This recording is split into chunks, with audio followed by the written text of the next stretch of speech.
Hello दोस्तों, कैसे हैं आप सब। आज मैं डिस्कस करूंगा आर्टिकल 15 जो कि राइट टू इक्वलिटी के अंदर आता है। ठीक है, तो आर्टिकल 15 क्या कहता है?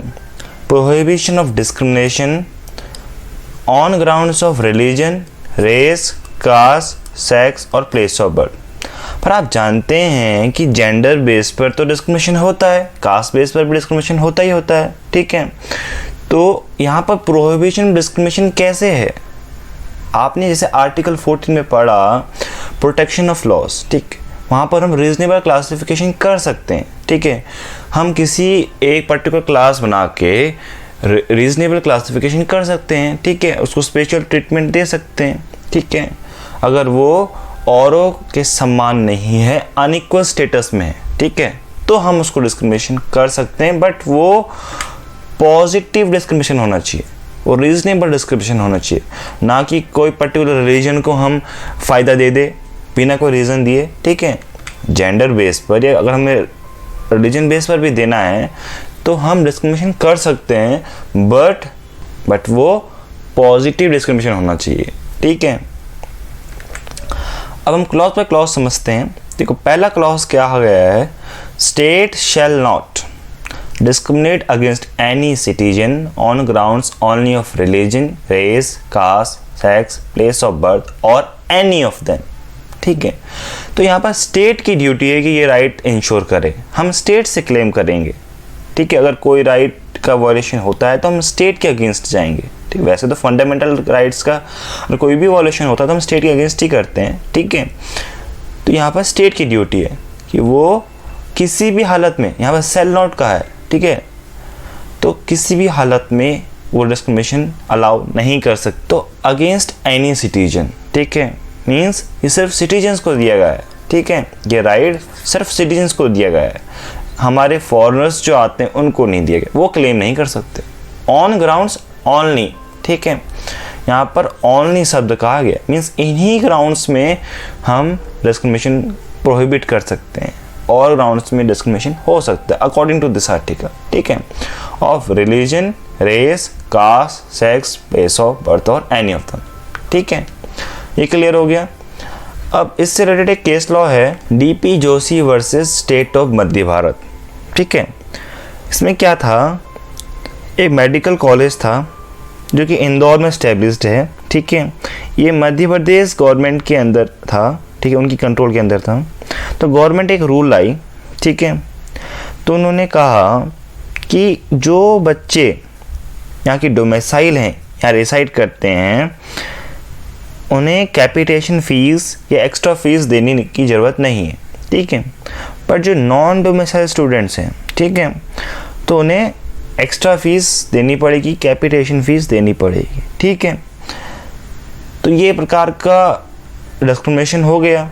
ठीक है, तो इसके अगेंस्ट एक केस फाइल किया गया सुप्रीम कोर्ट में अंडर आर्टिकल 32। ठीक है, कि ये आर्टिकल 14 और आर्टिकल 15 क्लॉज 1 के वॉयलेटिव है। ठीक है, सुप्रीम कोर्ट ने कहा कि ये वॉयलेटिव नहीं है आर्टिकल 15 क्लॉज 1 के। क्यों? क्योंकि यहाँ पर शब्द लिखा गया है प्लेस ऑफ बर्थ, ना कि प्लेस ऑफ रेसिडेंस नहीं लिखा गया है। इसमें डिफरेंस है। ठीक है, प्लेस ऑफ रेसिडेंस जो कि आर्टिकल 16 में डिस्कस किया है, बट वो जॉब अपॉर्चुनिटी से रिलेटेड है। ठीक है, तो यहाँ पर ये वॉलेटिव नहीं है। ठीक है, नेक्स्ट है आर्टिकल 15 क्लॉज 2। ठीक है, no citizen shall on grounds only of religion, race, caste, sex, place of birth और any of them be subject to any disability, liability और कंडीशन विद रिगार्ड्स टू। ठीक है, अब क्या कंडीशंस हैं वो मैं बताऊंगा, बट पहले ये समझ लेते हैं, ये जो क्लॉज है ये सिटीजन्स के लिए है। मीन्स सिटीजन डिस्क्रिमिनेट नहीं कर सकते इन ग्राउंड्स में। ठीक है, only in this grounds, religion, race, caste, sex, place of birth और any of them. Article 15 clause 1 में स्टेट नहीं कर सकती थी, यहाँ पर सिटीजन नहीं कर सकता किसी भी हालत में, सेल लिखा है। ठीक है। Be subject to any disability, कोई भी कंडीशन हो और कोई भी लाइबिलिटी हो, कोई भी disability. With regards to access to shop, public restaurant, hotel and place of public entertainment, means कि कोई भी पब्लिक रेस्टोरेंट हो, कोई होटल हो, कोई एंटरटेनमेंट का प्लेस हो, तो कोई भी सिटीजन इन प्लेसेस में डिस्क्रिमिनेशन नहीं कर सकता। मीन्स कि अगर कोई ओनर है रेस्टोरेंट का, उसने कहा कि इस पर्टिकुलर कास्ट के लोग हमारे रेस्टोरेंट में, होटल में नहीं आ सकते, तो ये गलत है। तो ऐसा डिस्क्रिमिनेशन कोई भी सिटीजन नहीं कर सकता, ठीक है।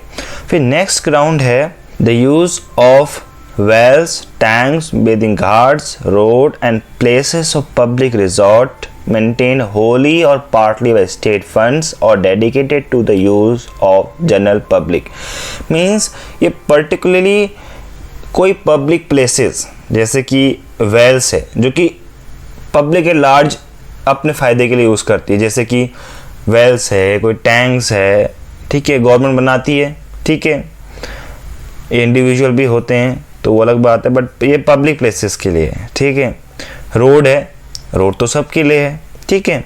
तो इस पब्लिक प्लेसेस में डिस्क्रिमिनेशन नहीं हो सकता, ठीक है, भले वो स्टेट फंड से पूरे तरह से या पार्टली एडेड हो, ठीक है, जो कि हमारे जनरल पब्लिक को डेडिकेटेड है। तो इस एरियाज में सिटीजन डिस्क्रिमिनेशन नहीं कर सकता। देखो नेक्स्ट हम अब पढ़ेंगे एक्सेप्शंस। जो आगे के क्लॉसेस हैं उनमें कुछ एक्सेप्शन दिए गए हैं। देखो सबसे पहला एक्सेप्शन है article 15 clause 3, the state is permitted to make any special provision for women and children, ठीक है। तो वुमेन का समाज में अनइक्वल स्टेटस है, उनको इक्वली ट्रीट नहीं किया जाता है, ठीक है, इसलिए स्टेट उनके लिए स्पेशल प्रोविजन बना सकती है, ठीक है। स्टेट वुमेन्स को रिजर्वेशन देती है लोकल बॉडीज़ में, ठीक है, और बच्चों को स्कूल में फ्री एजुकेशन देती है। इससे रिलेटेड एक केस लॉ हैं जो कि अडल्ट्री बेस पर हैं, ठीक है, सेक्शन 497 ऑफ IPCA से रिलेटेड है, ठीक है, अडल्ट्री से बेस्ड। तो यूसुफ अब्दुल अजीज़ वर्सेस स्टेट ऑफ बॉम्बे में कहा गया, कोर्ट ने कहा कि अडल्ट्री में सिर्फ मैन को पनिश किया जाता है, वुमेन को नहीं, ठीक है, क्योंकि वुमेन्स को आर्टिकल 15 क्लॉज 3 के अंदर गार्ड किया गया है, तो वो वायलेटिव नहीं है, ठीक है, तो वुमेन इसके अंदर सेफ है और वो उन्हें पनिश नहीं किया जाएगा। अगला केस आया Joseph Shine versus union of India, जिसमें उसमें अडल्ट्री को डिक्रिमिनलाइज कर दिया गया, ठीक है। ये कहा गया कि अडल्ट्री अब क्राइम नहीं है, तो सिर्फ ये डाइवर्स का एक रीज़न हो सकता है, ठीक है। देखो नेक्स्ट आर्टिकल है आर्टिकल 15 क्लॉज 4, ठीक है। देखो पहले से जब हमारा कॉन्स्टिट्यूशन बना तब 3 ही क्लॉज थे, ये क्लॉज बाद में ऐड किया गया by first constitution amendment act, वो भी हमारा एक केस लॉ के जरिए आया, स्टेट ऑफ मद्रास वर्सेस चंपकन दोरायराजन, ठीक है। देखो पहले हमें इसका बैकग्राउंड जान लेते हैं, ठीक है। 1950 से पहले एक कम्युनल गवर्नमेंट ऑर्डर आया जो कि हमारी स्टेट ऑफ मद्रास ने पास किया, ठीक है। उसमें कहा गया कुछ सीटें जो हैं मेडिकल एंड इंजीनियरिंग कॉलेजेस में हैं रिजर्व की जा रही हैं, ठीक है, ऑन बेसिस ऑफ कास्ट, ठीक है, कास्ट बेसिस पर रिजर्वेशन हुआ। तो जो चंपकन दोरायराजन हैं वो कॉलेज में एडमिशन लेने जाती हैं, उनको वहाँ पता चलता है कि ब्राह्मण्स के लिए जो सीट हैं वो फुल हो चुकी है, ठीक है।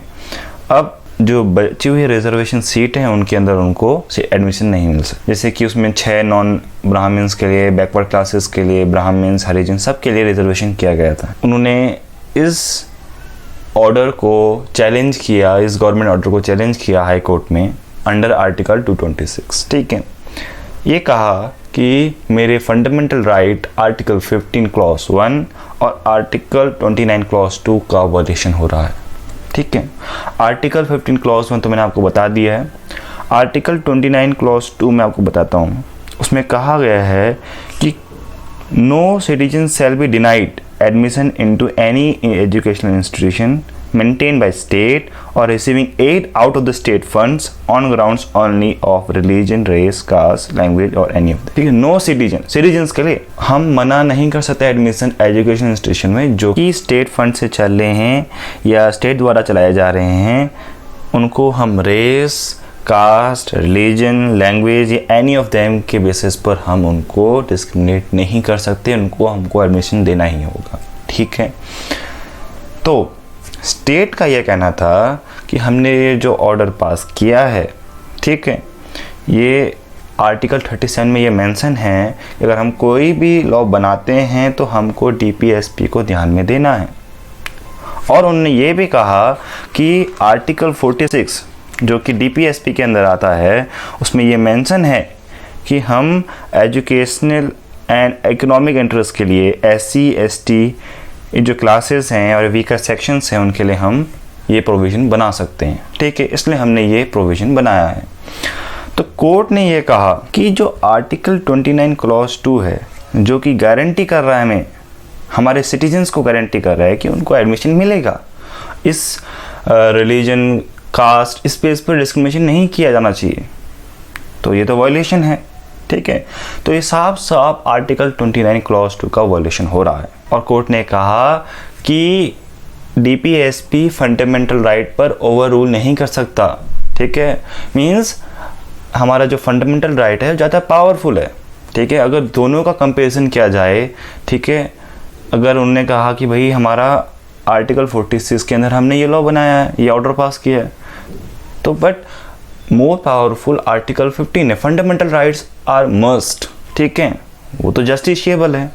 ठीक है, इसी केस के बाद से फंडामेंटल राइट सुप्रीम हो गए और डीपीएसपी सेकंड नंबर पर आ गए। ठीक है, अब आर्टिकल 15 में भी ये मेंशन है कि हम कास्ट बेस पर डिस्क्रिमिनेशन नहीं कर सकते। ठीक है, तो कोर्ट ने कहा कि भाई ये तो आर्टिकल 15 का भी वायलेशन है। साफ कोर्ट ने आर्टिकल 13 के तहत इस गवर्नमेंट ऑर्डर को, इस कम्युनल गवर्नमेंट ऑर्डर को वॉइड कहा, क्योंकि देखो आर्टिकल 30 में कहा गया है कि स्टेट ऐसा कोई भी लॉ नहीं बना सकती जो कि फंडामेंटल राइट्स को वॉयलेट कर रहा है। अब देखो हमेशा जुडिशरी और लेजिस्लेचर के बीच में लड़ाई रही है। लेजिस्लेचर ने कहा कि क्या कास्ट बेस पर हम रिजर्वेशन नहीं कर सकते, उन्होंने फर्स्ट कॉन्स्टिट्यूशनल अमेंडमेंट एक्ट ला गए और इसमें आर्टिकल 15 क्लॉज 4 ऐड कर दिया।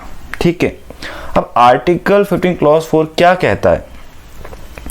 Nothing in this article or in clause 2 of article 29 shall prevent state from making any special provision for the advancement of any socially and educationally backward class of citizen or the SC and ST। ठीक, means जो भी article 29 clause 2 में दिया गया है यहाँ पर कोई मैटर नहीं करता। ठीक है, स्टेट को कोई नहीं रोक सकता कि अगर हम स्पेशल प्रोविज़न बना रहे हैं उनके एडवांसमेंट के लिए, किसके? सोशली एंड एजुकेशनली बैकवर्ड, यहाँ पर इकोनॉमिकली नहीं कहा गया है। ठीक है, socially and educationally backward classes के लिए, means SEBC, socially and educationally backward class. ठीक है, और SC और ST के लिए एडवांसमेंट के, इनके लिए अलग प्रोविजन बना सकते। अब नेक्स्ट केस हुआ MR Balaji versus state of Mysore, जहां आर्टिकल 15 क्लॉज 4 को चैलेंज किया गया। पहले इसका बैकग्राउंड जान लेते हैं। ठीक है, इसमें 26 जुलाई 1958 को स्टेट गवर्नमेंट ऑफ मैसूर ने एक ऑर्डर पास किया अंडर आर्टिकल 15 क्लॉज 4 कि हम जो state medical and engineering colleges हैं वहाँ कुछ सीट रिजर्व कर रहे हैं। ठीक है, अंडर दिस आर्टिकल 15 क्लॉज 4। ठीक है, उन्होंने जो SCBC थी और जो SC थी, ST थी, उनके लिए 75% सीट रिजर्व कर दी एक्सेप्ट ब्राह्मण्स। उन्होंने ब्राह्मण्स को इसमें इंक्लूड नहीं किया। फिर उन्होंने 1962 में एक और ऑर्डर पास किया जिसमें उन्होंने इस रिजर्वेशन के नंबर को उन्होंने 75 से 68% कर दिया। अब 32% जो बच्चे हैं वो मैरिट पूल के अंदर आएंगे। ठीक है, और 68% रिजर्वेशन के अंदर, ठीक है। और इसी के अंदर उन्होंने बैकवर्ड क्लास, मोर बैकवर्ड क्लास का कैटेगरी भी बनाई। पिटिशनर का कहना था आर्टिकल 340 के तहत, ठीक है, स्टेट एक कमीशन अपॉइंट कर सकता है जो कि ये रिकमेंडेशन दे, ठीक है, एक रिपोर्ट बनाए जिसमें ये रिकमेंडेशन दे, ठीक है, कि क्या क्या कंडीशन होनी चाहिए बैकवर्ड क्लास के अपलिमेंट के लिए, ठीक है। इस रिपोर्ट को वो प्रेसिडेंट को देगी, प्रेसिडेंट साइन करेगा तो पार्लियामेंट क्या के लिए होगी। तो पिटिशनर का कहना था जो भी ये प्रोविजन किए जाएंगे, पिटिशनर का कहना था कि जो स्पेशल प्रोविजन बनाए जा रहे हैं for advancement of backward classes, ये प्रेसिडेंट के द्वारा बनाए जा रहे हैं, ठीक है। बट जो स्पेशल प्रोविजन जो अंडर आर्टिकल 15 क्लॉज 4 है वो तो एक लेजिस्लेशन के द्वारा बनने चाहिए, ना कि कोई एग्जीक्यूटिव ऑर्डर के द्वारा। ये पिटिशनर का कहना था, ठीक है। फिर उन्होंने ये कहा कि जो ये क्लासिफिकेशन किया गया है ये इर्रेशनल है, ठीक है, ये अनइंटेलिजिबल है। जो भी इन्होंने बैकवर्ड क्लासेस का जो क्लासिफिकेशन किया है, बैकवर्ड क्लास, मोर बैकवर्ड क्लास, या जो भी इन्होंने रिजर्वेशन किया है, ये इर्रेशनल है, ठीक है। देखो आप जजमेंट के बारे में बात करते हैं, ठीक है। अपेक्स कोर्ट ने कहा आर्टिकल 340 के अंदर जो कमीशन बनी है वो रिकमेंडेशन जो भी देगी for making special provision for the advancement of backward class, ये जो अपॉइंटमेंट होगा कमीशन का ये प्री रिक्विजिट नहीं है अंडर आर्टिकल 15 क्लॉज 4, ठीक है। फिर कोर्ट का कहना था कि जो पिटिशनर का कहना है कि जो एग्जीक्यूटिव ऑर्डर है वो अनरीजनेबल है, बट हम जानते हैं देखो आर्टिकल 15 क्लॉज 4 में क्लियरली कहा गया है कि स्पेशल प्रोविजन बनाने की जो पावर है वो स्टेट के हाथ में। और आप जानते हैं आर्टिकल 12 में भी कहा गया है कि state includes the government as well as legislature और ईच ऑफ द स्टेट्स, ठीक है। तो यहाँ पर गवर्नमेंट भी है और लेजिस्लेचर भी है, तो आपको पता चल गया कि ये जो प्रोविजन बनाया गया ये स्टेट ने ही बनाया, ठीक है, ये तो वैलिड है। बट कोर्ट ने इस ऑर्डर को, इस गवर्नमेंट ऑर्डर को इनवैलिड कहा। इसके पीछे भी कई रीज़न थे। तो कोर्ट ने कहा ये जो कैटेगराइजेशन किया गया है बैकवर्ड क्लास का ये सिर्फ कास्ट बेसिस पर कर दिया गया है, ठीक है। तो आर्टिकल 15 क्लॉज 4 में तो क्लासेस की बात है, socially and educationally backward classes के बारे में बात है, ठीक है। तो क्लासेस और जो कास्ट हैं वो सिनोनिमस वर्ड तो नहीं है, ठीक है। कोर्ट ने कहा कि कास्ट एक रिलेवेंट फैक्टर तो है, बट हम एक सोल बेसिस नहीं बना सकते कि बैकवर्ड क्लास कौन सी होगी कौन सी नहीं होगी ये डिटरमाइन करने के लिए, ठीक है। कोर्ट ने ये कहा कि अदर फैक्टर्स को हमें इंपॉर्टेंस देनी चाहिए, जैसे कि पॉवर्टी है, ऑक्यूपेशन है, ठीक है, एसेट्रा। कोर्ट ने कहा कि जो सब क्लासिफिकेशन किया गया है backward class and more backward class ये नॉन जस्टिफाइड है, ठीक है, ये इनवैलिड है। फिर कोर्ट ने कहा कि जो 68% का जो रिजर्वेशन किया गया है इन टेक्निकल इंस्टीट्यूशन में, इंजीनियरिंग या मेडिकल कॉलेजेस में, ये प्रकार का फ्रॉड है हमारे कॉन्स्टिट्यूशन पर। कोर्ट ने इसलिए ऐसा कहा क्योंकि देखो रिजर्वेशन जो है हमारा for advancement of weaker section है, ठीक है, बट हमें ये भी इंश्योर करना चाहिए कि जो क्वालिफाइड और डिजर्विंग कैंडिडेट हैं उन्हें एडमिशन मिले इन कॉलेजेस में, ठीक है। क्योंकि देखो अगर कोई क्वालिफाइड है, कॉम्पिटेंट स्टूडेंट है, अगर हम इसे डिनाई कर देंगे तो ये नेशनल इंटरेस्ट के लिए खतरा है, अच्छे स्टूडेंट्स को एडमिशन नहीं मिल पाएगा। अपेक्स कोर्ट ने ये क्लियर कर दिया कि जो रिजर्वेशन किया जा रहा है under article 15 clause 4 and article 16 clause 4, ठीक है, वो रीजनेबल लिमिट्स के अंदर किया जाए, ठीक है। अब रिजर्वेशन 50% से ऊपर नहीं किया जा सकता, ठीक है, और 50% मेरिट लिस्ट के लिए, ठीक है। ये तो हो गया जजमेंट MR बालाजी का, ठीक है। अब नेक्स्ट केस है Indira Sahni versus union of India.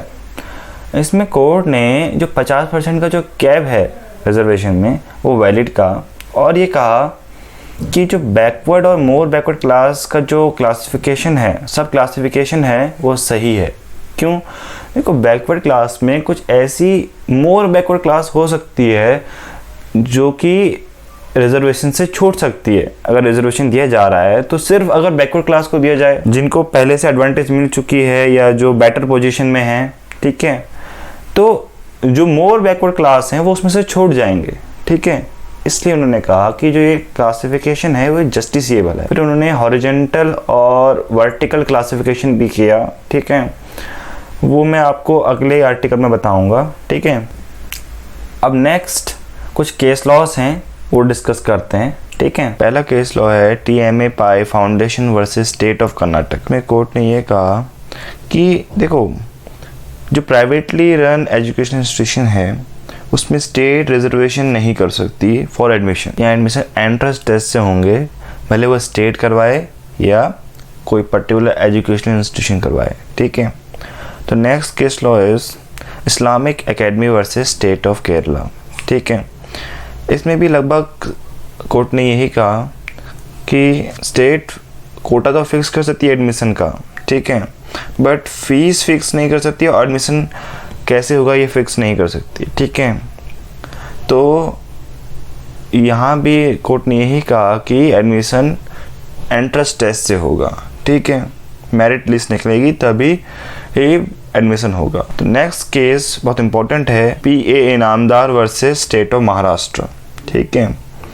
इसमें जो इस्लामिक सोसाइटी वाला जो केस है या TMA पाई वाला केस है, लगभग वैसा ही कहा कोर्ट ने कि जो माइनॉरिटी है या non minority private unaided institutions हैं या प्रोफेशनल जो कॉलेजेस हैं उसमें रिजर्वेशन नहीं होगा, ठीक है। तो इस जजमेंट को पलटने के लिए स्टेट को अपनी पॉलिसी लगवाने के लिए वो अगला अमेंडमेंट लाए 93rd कॉन्स्टिट्यूशनल अमेंडमेंट एक्ट 2005, ठीक है, जिससे कि आर्टिकल 15 क्लॉज 5 ऐड किया गया, ठीक है। उसमें ये कहा गया कि special provision for socially and educationally backward class and SC and ST से रिलेटेड जो एडमिशन पर्पस है, ठीक है, इन आर एजुकेशनल इंस्टीट्यूशन, ठीक है, इसमें इंक्लूडिंग प्राइवेट इंस्टीट्यूशंस, भले वो स्टेट द्वारा एडेड हैं या नहीं हैं, उनमें ये स्पेशल प्रोविजन स्टेट कर सकता है बाय लॉ, ठीक है। कोई लॉ बनाएगा उससे यहाँ रिजर्वेशन पॉलिसी वो लगा सकता है, ठीक है। नेक्स्ट इन क्लॉज 5 को चैलेंज किया गया Pramati educational and cultural trust versus union of India. देखो इसमें इशू क्या था मेन कि जो आर्टिकल 15 क्लॉज 5 ऐड किया गया है बाय 93rd अमेंडमेंट, क्या ये बेसिक स्ट्रक्चर को अल्टर कर रहा है या नहीं कर रहा है, चेंज कर रहा है या नहीं कर रहा है, ठीक है। पिटिशनर का कहना था कि जो आर्टिकल 15 क्लॉज 5 है ये एडेड एंड अनएडेड इंस्टीट्यूशंस में डिस्टिंक्शन नहीं कर पा रहा है, ठीक है। फिर पिटिशनर का कहना था कि जो प्राइवेट इंस्टीट्यूशंस हैं उनको हम फोर्स कर रहे हैं कि हम रिजर्वेशन पॉलिसी वो अपनाए। रिस्पोंडेंट का कहना था कि जो आर्टिकल 15 क्लॉज 5 है वो एक इनेबलिंग सेक्शन है, ठीक है, वो एक पर्टिकुलर लॉ पर डिपेंड करता है कि जब लॉ बनाएंगे तो वो इस पर्टिकुलर इंस्टीट्यूशन में वो लागू होगा, ठीक है। अभी जनरली सब इंस्टीट्यूशन में लागू हो नहीं चुका है, कभी लॉ बनेगा उस लॉ से वो लागू होगा। कोर्ट ने भी उनके फेवर में जजमेंट दिया रिस्पोंडेंट के, ठीक है, कि यहाँ पर article 14, article 19 clause 1 sub clause G and 21 of Indian constitution wallet नहीं हुआ है। जब हमने आर्टिकल 15 क्लॉज 5 इंसर्ट किया है 93rd अमेंडमेंट से, ये एक इनेबलिंग सेक्शन है और ये क्लियरली वैलिड है, ठीक है। नेक्स्ट केस लॉ है Ashok Kumar Thakur versus union of India. इस केस में भी यही कहा गया कि ये बेसिक स्ट्रक्चर को वॉलेट नहीं कर रहा है, जहाँ तक हम बात करें कि स्टेट मेंटेन इंस्टीट्यूशन है या एडेड एजुकेशनल इंस्टीट्यूशन है, ठीक है, तब तो वॉलेट नहीं कर रहा। अगर हम प्राइवेट अनएडेड इंस्टीट्यूशन की बात करें, ठीक है, तो ये हम छोड़ देंगे, कोई एप्रोप्रिएट केस आएगा जब, ठीक है, जब कोई लॉ बनेगा पर्टिकुलर कॉलेज के लिए या कॉलेजेस के लिए, ठीक है, तो अगर कोई एप्रोप्रिएट केस आएगा तब हम डिसाइड करेंगे। तो उन्होंने लेफ्ट कर दिया आगे के लिए, ठीक है। फिर अगला अमेंडमेंट आया, ठीक है, 103rd अमेंडमेंट आया, ठीक है, जिससे कि आर्टिकल 15 क्लॉज 6 ऐड किया गया।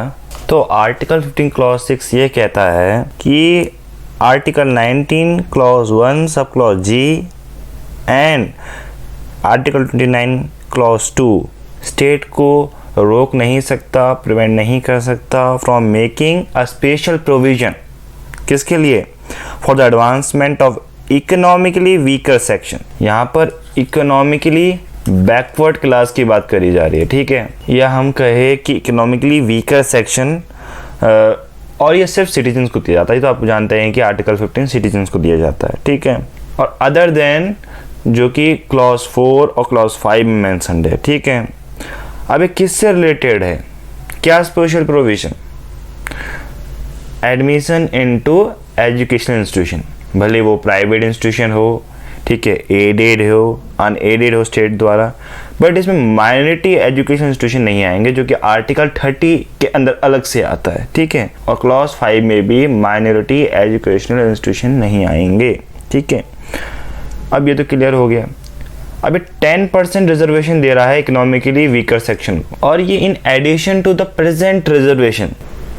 Thank you so much for watching. अगर कोई भी क्वेश्चन हो तो आप कमेंट सेक्शन में मेंशन कर सकते हैं। Thank you.